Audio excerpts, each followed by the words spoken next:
sorry if the microphone is very bad today. I'm using the laptop microphone, so expect it to be a bit bad. Okay, so I'm gonna show you something. Um, I've been working on something, and I call this Minecraft. Yup, procedural terrain generation. Is that right? Um, so it generates infinitely, non-stop. It just never ends. Like there's that hill right there on the left, and it's now gone, right? If I come back, the hill is right there. It's right there. Like, yeah. So here is, ouch. I still haven't made the collision. I made custom controls, I mean custom movement for the player because it was bugging the terrain generation when the player was moving. Um, Not very equally. It had this like ease in, is ease out something like starts out slow and then goes very fast. Yeah, that movement, the terrain generation didn't like that, so I designed the player to move very rigidly. Is that right? So it works now. So here, like for example, tree, tree, and tree, right? Tree up, tree down, tree up. If I stay away and then come back, it's I still haven't fixed the bug where the player, no, not the player, the terrain sometimes bugs and it happens to make these just offset terrain. Like this is now tree and then two and three. Ouch, I keep dying. So should I explain how I made this? Like this whole thing. Okay, so I'm just gonna explain very short how everything works here. So here we have a sine wave. No, I mean not a sine wave, 8 sine waves to be exact. Each one uh, having their own rotation. And if I move, wait, you can see they move in different speeds, right? They rotate in different speeds. And the sum of those sine waves will be the terrain. So what I did is that this blue dot follows the sum of these sine waves. So each sine wave has a y follow of 0.25, which is 1/4, right? So it adds up to follow, so it's like double. If I want to, I could just put it to 0.125 and be, I don't know, average. So depending on the speed of these sine waves is the terrain. And if I wanted to change the terrain, I would change, for example, sine A. I would not only change these two, I would also change these two because this is uh, the part responsible for when the player comes back on the left. Because when I made this, the terrain was still following the right pattern, like go to right pattern. You know, the sine waves were still there, but it's like, let's demonstrate. So, for example, here's the player, right? And it keeps moving. So now it's right here. But if it's gonna go back, the terrain that's supposed to be here just it just generates like right here. It's annoying and it's just breaking a lot of stuff. So what I did here is offset the the left side, another sine wave, which is right here. I offset it by 32 blocks, exactly 32 blocks, and you can see it right here by the timings, 3.18 seconds for an offset of 32 blocks, and yeah, that's how I made this. I'm sorry if I said it's gonna be very short, so here's the long explanation now. Um, so let's see.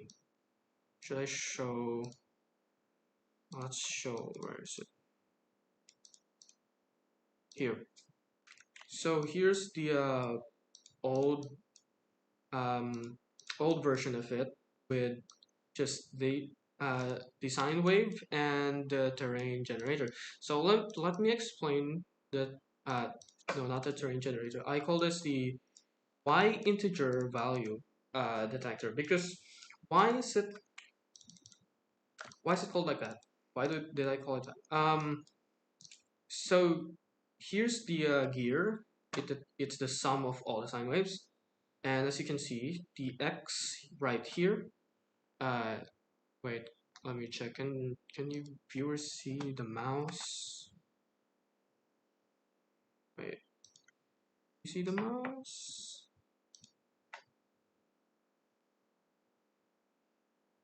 I'm gonna check real quick. Capture cursor. Okay, so it does show the mouse. Yeah. Um. Anyways, so here is the gear. If you can't still see my cursor, there's just one gear here, and on to the right, next to this big tower of a lot of move triggers, is a yellow or slightly orange X. And what it does is there's that tiny little green collision box that exactly follows the gear. Any movement of the gear, this little guy right here, it follows. And when it touches, for example, yeah, it touches 77, the X teleports to the location of this 77, as seen here. Um, so let's see. If I move, the X always moves in an integer value, integer Y value. See, moves, but it's not very smooth compared to this gear, which moves smoothly, right? So that's one. And then we have, let's see, is this it? Yeah, this is it. So this is my terrain generator. How does it work? So we have here a set of blocks that tell, for example, here's block, the normal block. If you touch this collision box number 2, it says teleport this block 32 blocks forward. So this is exactly 32 blocks in length. So when it teleports, it goes here, right? So it loops and this disappears. Um, okay, and when it's right here, even this collision box and this collision box right here teleports by 32 blocks. And when they teleport, this thing goes in this position. It goes here.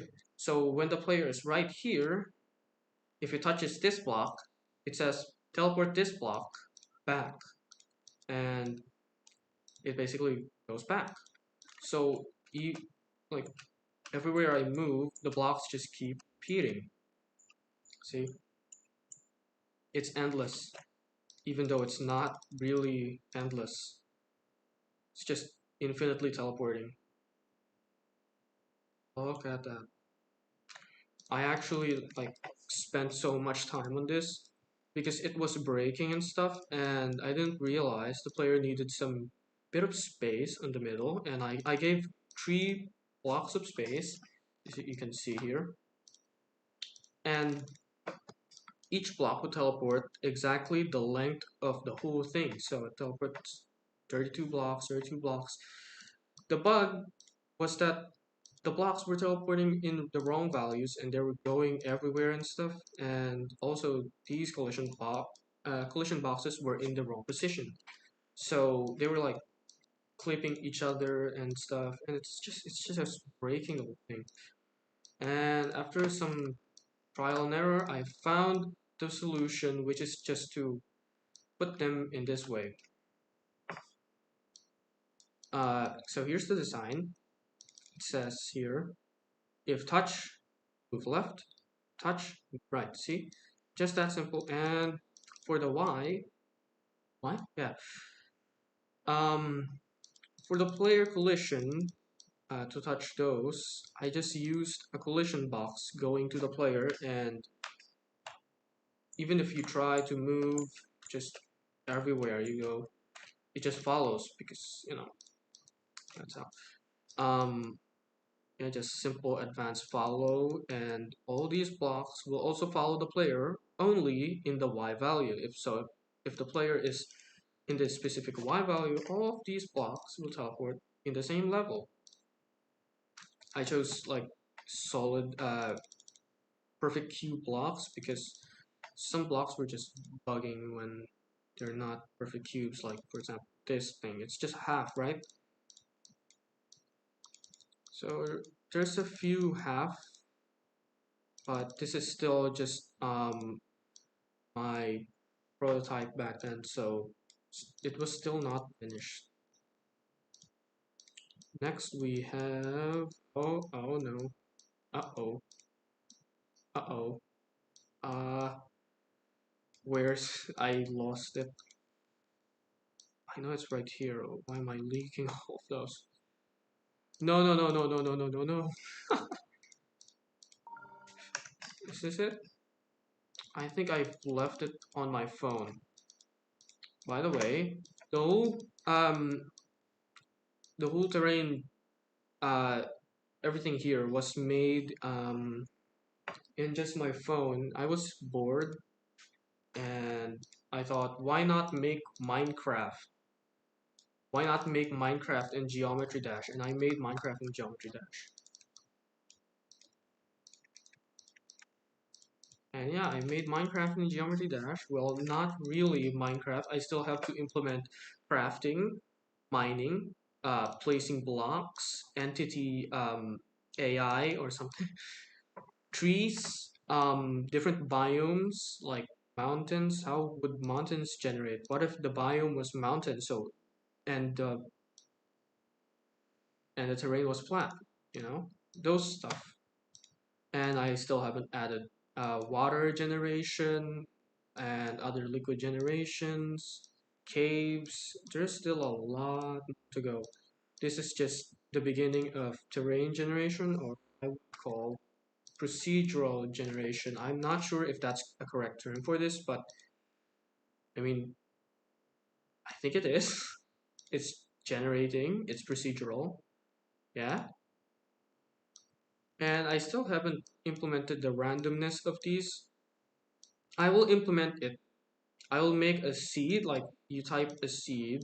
For example, there are 6 values, 1, 2, 3, 4, 5, 6. So each of these values can be any number, the 6 numbers. So this can be 1, 2, 3, 4, 5, like to 9, or and these two, yeah, the same. And depending on those numbers will be the power of the rotation of each one. So here's the base, the secondary, and the quad, multiple, or something, and that will determine how the world generates. So if the base is very high, well, you've got a very kind of wobbly sine wave, and the second, yeah, the same, and the eighth one generating, for example, at value 9. Well, that's very, very spiky terrain. So yeah, that's all. Um, I guess I go back to my cave now. Um, for the other projects, by the way, like I still haven't made Minecraft series episode 2 because I still haven't finished editing. No, I still haven't started editing because I recorded that and it was just so boring. Contained nothing. There were literally no caves around. That's what I was hoping to do in episode 2, but there was like no caves at all. I couldn't go caving, so yeah, just gonna edit it to like 10 minutes, I guess, and I'm gonna put music over. Boring. Anyways, back to Geometry Dash. Yeah, that's how I made this. And I think just a week, I finished just the entire thing in a week. Yeah. Oh, here is the terrain IDs I forgot to move. So, yeah, it's just basically the same, but I just rearranged it. Yeah, same for this. For terrain design, it just says teleport the blocks to the level of X. So, yeah, that's it. Thanks for watching. Um, I I guess goodbye. I don't